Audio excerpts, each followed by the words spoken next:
In this airsoft guide, I'm going to be showing you how to clean an airsoft gun. You will need a unjamming / cleaning rod, J-cloth or similar cleaning tissue, some aerosol silicone oil, and some baby wipes. First of all, we're going to remove the magazine, and we're also going to make sure we remove the battery. It's always good practice to remove the battery. Do not leave the batteries in storage because some guns have MOSFETs in them. This one doesn't, but it's good practice to get into. Next up, you want to get some baby wipes, which frankly are just the best way of cleaning anything airsoft related. Now this gun's not too bad, but what we want to do is we want to scrub off any bits of mud and dust and crap from the exterior of the gun.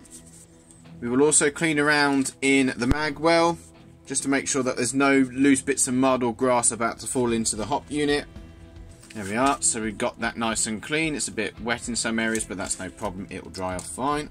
You also want to make sure that you've got no dust or crap in the feed lips or the feed spout of your magazine. We will also clean out around the trap door, just make sure that there's no mud about to fall into it. Next up, we're going to be cleaning the inner barrel. And on your cleaning rod, you should have an eye like this, similar to a needle. You want to pull off a bit of your J-cloth. You want it about 1.5 inches long, maybe about 1 centimetre wide, just to use both imperial and metric to confuse you all. And then you want to pull it through the eye of the cleaning rod. Next up, you want to spray a bit of silicone on the J-cloth. And when I say a bit, I mean like that. You don't want to put any more on than that. If you put too much on, what will happen is you can end up wetting the hop rubber with the silicone oil, and this can make your hop unit a little inconsistent. If you do that by mistake, the best way to clear it is just to blow a few rounds through it and it will eventually clear itself out. Next up, we want to insert the cleaning rod into the inner barrel whilst gently twisting it. And when you are cleaning the hop rubber assembly, be very careful with it. Don't go too rough with it because you can actually interfere with the air seals. And once you've cleaned the hop rubber, you can then back it out slightly and go in and out as much as you want to clean the inner barrel itself.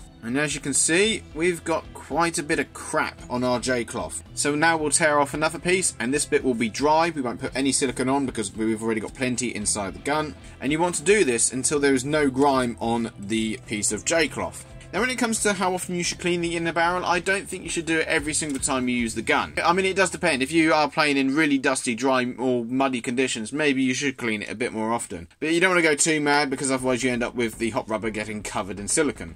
And as you can see, that's nice and clean, so I suspect the inner barrel is done. And there we are, we have a nice clean inner barrel. And that is how you clean an airsoft gun. If you found this guide helpful, then please make sure you leave a like. And if you want to support the channel, then please make sure you subscribe. And once you've done that, why don't you check out my latest bit of airsoft gameplay right here.